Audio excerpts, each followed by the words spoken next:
All right. So you all get to enjoy your post-lunch with me. Hopefully you'll have some dessert in your hands. So a little introduction. So my name is Brian Davis. I'm a principal software engineer at Red Canary. I'm a part of the architecture team. And so everyone else is getting up here talking about the cool threats that they're uncovering. That's not my role in the world. What I do is I build the systems that help people find threats. And so I think hopefully today's talk is going to kind of dovetail a little bit off of what David and Georgios and Lydia were talking about in terms of the threats, because this is how to build a threat detection pipeline. And as Frank said, I've been building complicated systems for a long time. I'm a hiker, I'm a photographer, beekeeper, and I'm based here in Denver.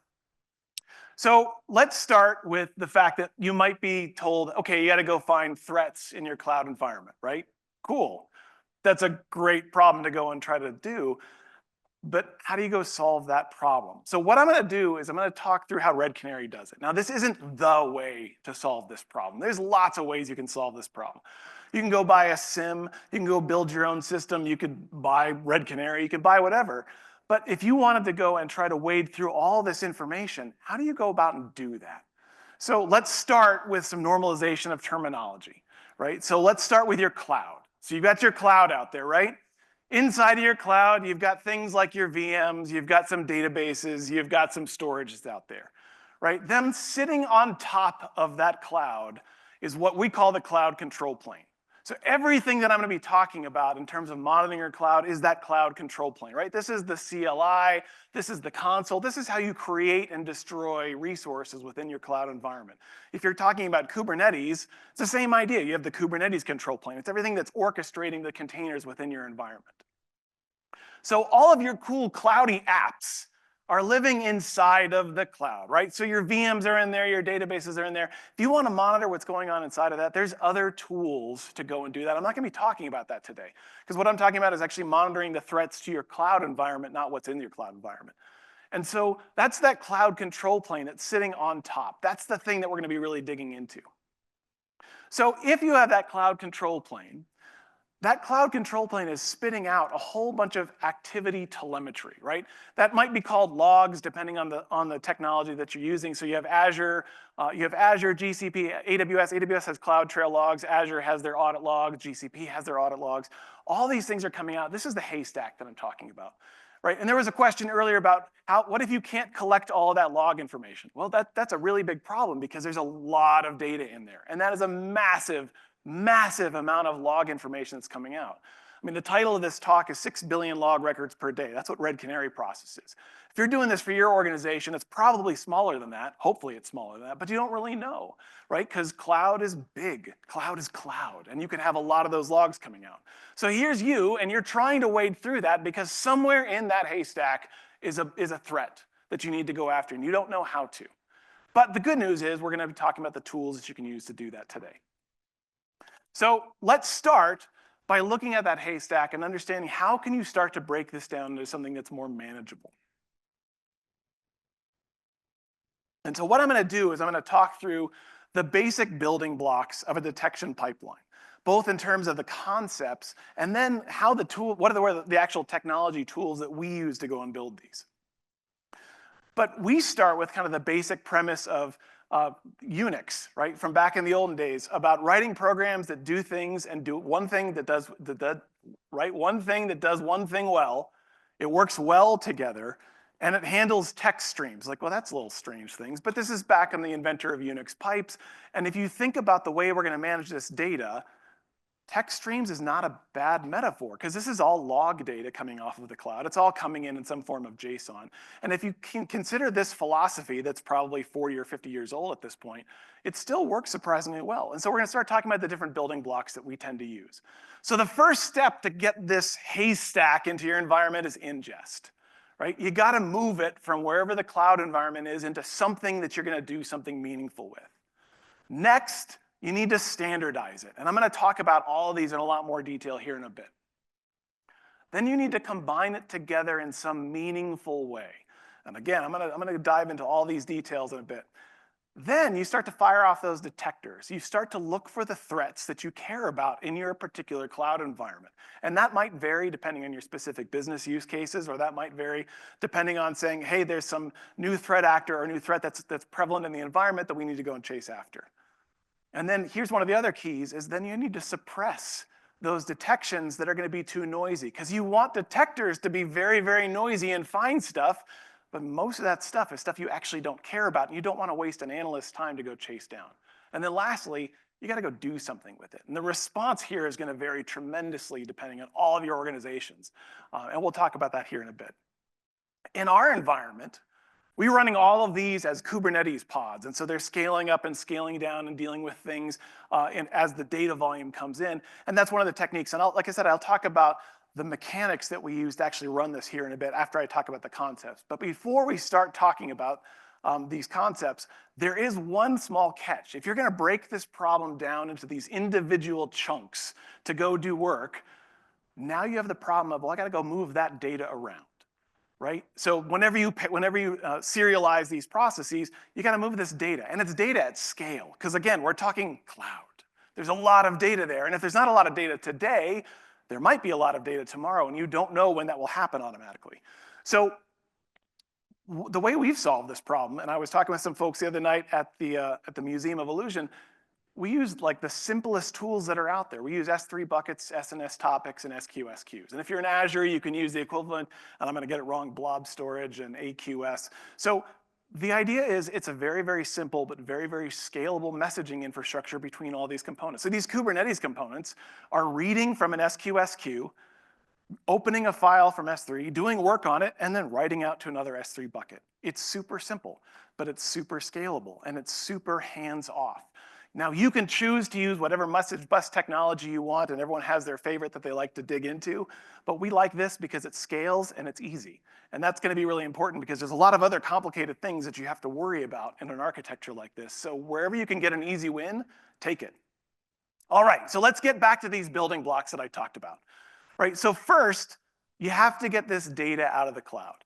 And so that there's this ingest idea of saying, well, okay, I'm going to have this component, and it's going to go out there, and it's just going to siphon the data out from CloudTrail or from the Azure Audit Log. Now, it's tempting to try to do more with the data here and say, well, maybe I can massage, maybe I can start to look for threats in this particular box. No, just move it. In our particular case, literally all we're doing is we're moving it from one S3 bucket to another S3 bucket. But we're sticking a common file name on it so that from that point forward inside of our system, we know exactly when we got it. We put a date and time stamp on the file name. In our environment, we put customer names on there so we can do multi-tenancy so that you know exactly the data that's coming in and how to manage it. Now you might say, okay, cool, I can handle ingest, but there's one other aspect in the fact that you actually do want to do some filtering up front. Why? Because this is a mountain of data. And you might think you want all of that data coming in, but you really, really don't. And a good example that I can think of is when we first rolled out some of our cloud detections, we pulled in every single piece of telemetry that we could from AWS. And then what we had is a customer that went and scanned their data lake. And we got over 1 million S3 reads per second from just a simple query that happened out there. And suddenly we were drowning in even more logs than we can handle. And so you have to decide, okay, so maybe I don't need absolutely every piece of information. I can start to filter some of those out at the front because it's going to be a lot of data to wade through. So next is standardization. Now you might say, but why do I need to standardize? We're running in AWS. We know that that's the only place we want to look at our threats. This is all we need to do, Brian. You're crazy. Standardization is just a waste of time. And you might be right, except that then you're going to become multi-cloud because all the cool kids are doing multi-cloud. So your boss might come in and say, you know what? We're going to start doing Google now. And they might say, oh, you know what? We also want to start looking for threats in Okta because we just integrated that and we want to go find some stuff in there. Oh, and Netscope is putting out some cool stuff that we want to monitor too. And then you add Azure into the mix. Before you know it, you have all these different environments or log sources that you have to deal with. And so if you don't add this standardization component early up front, you can find yourself surprised later on at how many different flavors of data that you have to deal with. Now, the standardization doesn't have to be overly complicated, but if you looked at all those log sources, and let's just take IP address, because that way you would think this would be a fairly normalized field in these log records, but in CloudTrail, it's called source IP address. In Azure Monitor, it's called IP address. In GCP, it's called caller IP, and now it's camel case instead of uppercase. In Okta, it's IP address with a different casing than you had in Azure. In Netscope, it's just IP. And so if you're writing detectors farther downstream looking for this, suddenly you have to have this complicated OR logic. And then when you add another log source, you're going to have to add new OR logic inside of there. And there was a conversation earlier about how you can have field collisions inside of your SIM. You have the same type of problem when you're dealing with a SIM product off the shelf, in the fact that this is a challenge no matter what data domain that you're working in. So standardizing the data coming in is a good way to say, you know what, everything downstream of this box in my process will all look the same. And I know if I have problems, I can focus on the standardization aspect. So if you go back and take a look at all those different flavors that we talked about in an example, and you put those through a standardizer, pick a format, right? You can say, I don't care what format that is, and here's the obligatory XKCD about standards, that you could say, you know what, we're gonna come up with a new universal format that's gonna solve everyone's problems, and you're not. I can tell you the Red Canary, we have our own custom format because we've been doing this for a long time. Right now, if I were to do it, I'd say, you know what, OCSF is kind of the new hotness in terms of standards that are out there, and if someone else has already done the work, use it. There's no reason to reinvent the wheel here. Because then all of these different flavors of IP address, and again, I just picked IP address. You could look at date time, you could look at country, you could look at user ID. Any other field is going to have different mappings. But in OCSF, it's called source IP. Okay, cool. Now your detector can be one line. It's much, much simpler to write. It's much, much easier to keep track of. And so as long as you're mapping everything to a common language, everything else downstream becomes way easier. Now, the catch is you have to spend the time to do the standardization, and that's no fun, and it's not very exciting, and it's not very sexy, but it makes life downstream a lot easier. So the next step in all of this is combining, right? And you might say, well, why am I combining, right? All of these so far that I've talked about are stateless components, which if you're living in Kubernetes land, everything should be stateless. It's cattle, not pets. It's exactly what you want. Combining stuff together seems like a strange step. Well, the thing is, you're not looking for one activity in the cloud. There's not one thing that happens that's going to trigger that something bad had happened. You're really looking for a pattern of activity.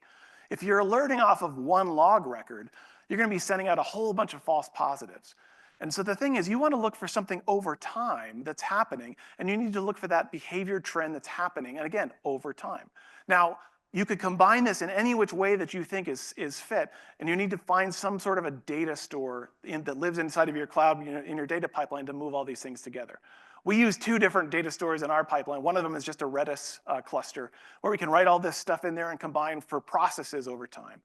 For our cloud detections, we're using OpenSearch, right? Because it's a flexible database that we can throw things into. We used to use Postgres. It didn't scale very well. Because the problem is, with your data pipeline and those 6 billion log records, you are pummeling this data store, both with records that are getting written to it and then queries that are coming out from a detection standpoint. So whatever you pick, you have to be really, really careful that it scales, because otherwise you're going to be spending a lot of time kind of hand-holding this to grow as your detection pipeline grows. But as you're committing these records into here, now you start to have the ability to look over time at that behavior pattern that I was talking about. So the next box in all of this is now the detection. So now you have information, and you're not storing necessarily all of it in this combined phase. You're storing the pieces that you think you might have detectors that fire off of. And you might have a detector that says, all right, I'm looking for a user identity that has an I in it, because that's probably a machine. I'm looking for an event name that starts with create, and I'm looking for an event source that starts with I am the Amazon AWS. That might be one of the detectors that I have that's sitting out there in the cloud. Maybe I have another detector that says, hey, I'm looking for any instance ID that's doing a get list or describe and getting an access denied over a period of 5 minutes, right? So this goes back to that trend over time that you're trying to look for, not just a single event, but I'm looking for this event to occur repeatedly, because that access denied is going to be that indicator that someone is trying to do something with a machine credential that maybe they shouldn't be doing. And in this particular cartoon, you can see that I've highlighted those events that actually would have triggered that detector.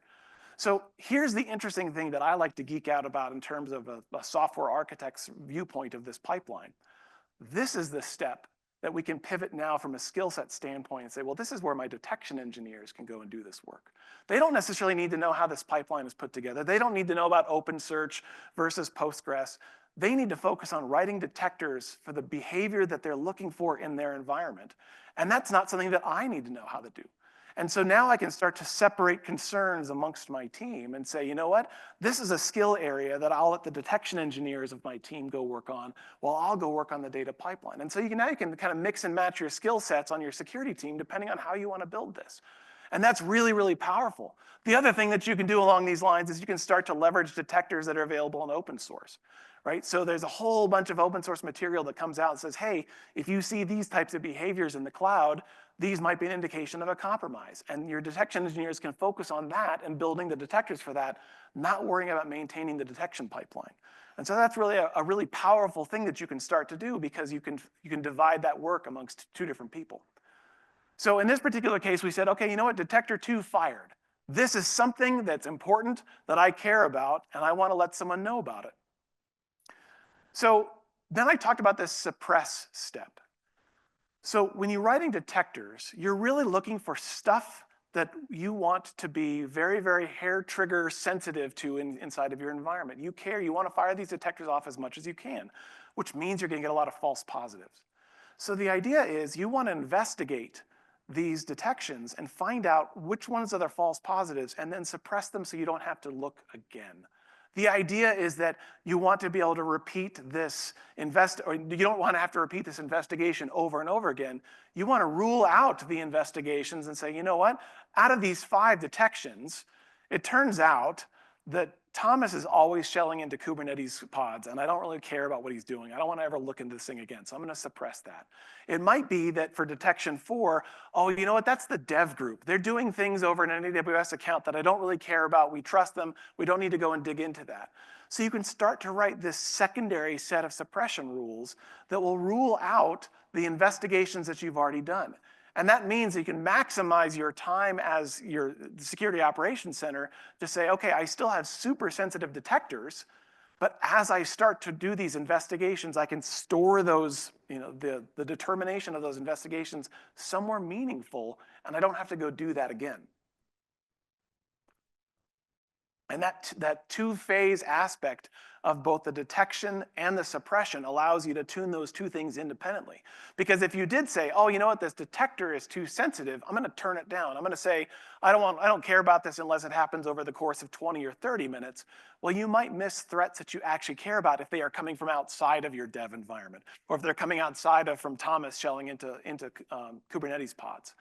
So now you're left with these 2 detections, or these 2 threats that now need investigation, right? And this is kind of the respond phase. What are you going to do with this information? That's going to entirely depend on how you are working within your organization, right? You might build a fancy web UI. You might actually pull these into your SIM tool and then start to load all the records related to these to do a more comprehensive investigation. But now you're left with 2 of these as opposed to thousands of these, because you've really necked it down to the things that you care about early on. So to take a step back and look at this from that entire pipeline that I talked about, you start with that massive set of cloud control plane logs, all of that data that's coming in that you need to wade through. And then you start to filter it down, and you're ingesting only the records that you care about. It's still a lot of records, but they've been reduced down to the ones that you say, you know what, I don't care about the thousands of S3 requests per second. I care about maybe 10 per second. Then you're going to start to standardize them. This might be a smaller set, because in the standardization, you might toss out some of the metadata in those records that you don't really care about, at least not at this point in time. So that pile of logs that you're wading through is getting smaller and smaller. Your combined cloud events, it's probably about the same volume of data as you had standardized, but it's still less than the entire volume that's coming in there. And now you're winnowing it down to those potential threats, and again, the needles that you're finding inside of that after you've gone through the suppression step to say, these are the ones that I don't really want to waste my time going to chase out, right? So this is the process which you can start to weigh all of these things down into something that's a little bit more manageable. And you can tune each one of these boxes depending on your specific mission needs. For example, that combined step, you might say, oh, shoot, if I'm writing all that to an OpenSearch database, that's a massive OpenSearch database. Well, it might be, but if you're only storing the data in that OpenSearch database for a day or two in order to kind of integrate over time for that period that you care about, well, then that becomes more cost effective. In the example for our Redis cluster that we use, we store data in there for a handful of hours. So it allows you to say, you know what, I care about this, but after a period of time, it's aged out. It's activity I don't care about anymore. I don't need to go and deal with that. So you can manage your costs, you can manage your infrastructure accordingly with each sets of these boxes. And that's kind of what I'm going to talk about now is, well, how can you build these boxes, right? So there's a lot of different ways that you can put these things together.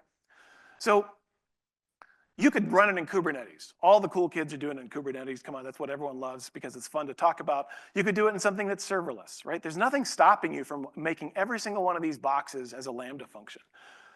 You could run it in Apache Spark, you could do Airflow, you could do all the cool things that are out there. There's a whole bunch of different technologies that you can run. And because of the concepts that are here, they really port to anything. If you have a team that is familiar with one of these frameworks, go with it, right? There's nothing that's stopping you from saying, you know what, I know Apache Spark. We can probably put together an Apache Spark workflow that can move all this data around. We're using Kubernetes. We're running an EKS and AKS. We're using the managed variant after having our own cluster and having a lot of the pain associated with that.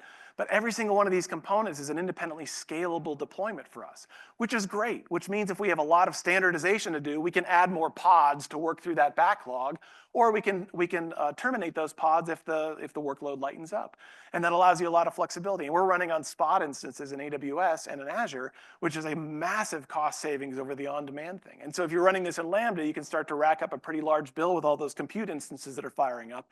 But again, these are things that you can tune over time as you start to develop your code, as you start to develop the ways that you process this data.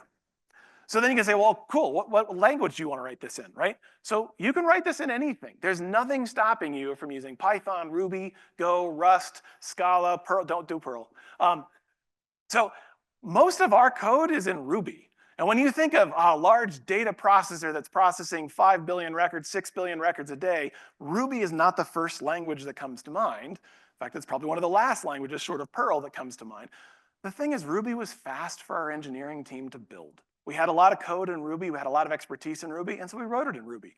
Is it slower than it could be in Go? Yes.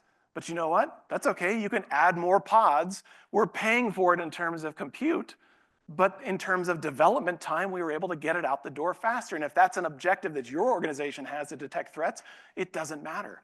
And the best part is that every single one of those boxes could be in a different language. Maybe you have someone that's really good at standardization and they want to write it in Rust. Cool, let them write it in Rust. There's nothing stopping that because every single one of these boxes can be different. We actually have a blog post on the Red Canary blog where it talks about how we actually ported a number of our engine components, which is what we call these, over to Go. And we did that as a cost savings exercise because we knew that Go was going to be significantly faster in terms of runtime, but it also took us a very, very long time and a lot of engineering effort to get over there. So again, you can write it in any language that you want. There's cost trade-offs associated with that, but same to time to market effectively in terms of time to the capability that you want to deploy. So what about infrastructure? So we talked a little bit about messaging. So the first thing that most people want to go to is Apache Kafka, because Kafka is also one of those really cool technologies that's out there. And Kafka is absolutely fantastic. It's really hard to scale, and that's one of the reasons why we don't use it. We used to use it, and we switched over to S3 and SQS. It was just easier. We kind of deploy it over to there, and it just runs. But you can use MQ. We use buckets, topics, queues. We talked about that. One of the other things that's kind of important as you're starting to build these capabilities out, especially if you're using buckets and SNS topics and queues in between, is having infrastructure as code. We've talked a lot about Terraform that's out here. It's one of those things that's kind of critical when you're starting to deploy at scale, but you could do this by hand, at least to start with, to get your hands under you. So we're using buckets, topics, and queues. We talked about that. We have it all provisioned in Terraform, which is great, because then if you accidentally delete it or do something stupid with it, you can bring it back very quickly. And if your configuration drifts, Terraform will say, hey, this isn't the way that you left it. Are you okay with that? So in terms of other cats and dogs that are out there, and there's a lot of other cats and dogs that are out there, there's a whole scalability aspect. So I talked about this a little bit before, and the fact that every single one of these pods is running out there. We want to be able to scale independently, right? We might have a big wave of data coming in that we need to ingest. We can scale up those ingest pods and then let those other pods downstream scale accordingly. So we're using Kata as our scaling within our Kubernetes cluster.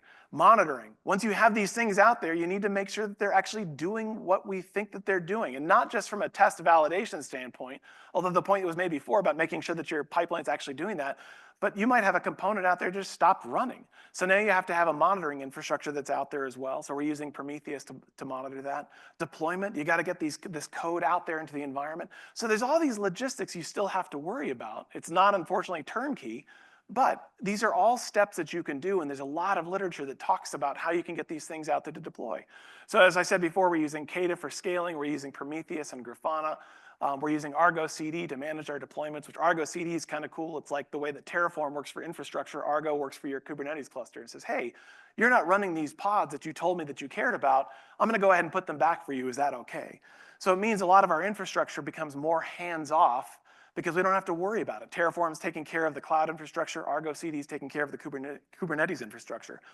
And then we've built a whole bunch of monitoring dashboards to keep an eye on, hey, are all these components actually processing things? What's the input rate? How many pods do I have? How many messages do I have waiting? What's the output rate? And this is an actual monitoring dashboard that we use in order to see, hey, is my pipeline actually processing data? Do I have any backups that are happening anywhere in terms of this pipeline? So then you can take a step back and say, okay, cool, let me put this all together. So if I drew all these things and I put those buckets in between, because the other cool thing about having S3 buckets in between all these components, they're just files, they're sitting out there. You can do whatever you want with them. If you screw something up, and you're going to screw something up, you can replay the data later because it's just sitting out there for a period of time, whether that's a day, whether that's 7 days. But now you have this pipeline that's going into your response capability. And now, when your boss comes and you say, you know what, everyone's talking about data lakes. Can we make a data lake? You're like, sure, you know what? I'm gonna tee off after that standardization step, because I have an SNS topic, and I can make another SQSQ, and I'm gonna take all that data and write it into a data lake. Maybe we'll turn it into iceberg tables, we'll put Parquet in there. Or, all the cool kids are absolutely talking about AI. You say, you know what, we can do AI. We can just tee it off right next to that detection phase, and I don't have to interrupt my pipeline. I can fork it exactly as I had before. Or, like I said before, you're going to screw this up, and I can guarantee that because of the number of times that we've screwed it up. You can then say, hey, you know what, I need to replay this data. Well, those files are still sitting out in an S3 bucket. All I have to do is say, okay, here, standardize these files again and push them all through the pipeline. And depending on how stateless you made this, and depending how scalable you made this, your components will scale up and process that. And the other nice thing that this architecture gives you, especially the decoupled nature of this architecture, is that as you decide to replace these components over time, you can start to tee off more things and say, you know what if we do want to rewrite the entire engine and go? Well, we can do that, and we can run it in parallel compared to the normal data processing engine, compare the results, see how many we have, find out if we had any mistakes along the way. And that's really, really powerful because I don't have to go big bang and replace my entire ingest and detection pipeline. I can just piecemeal it.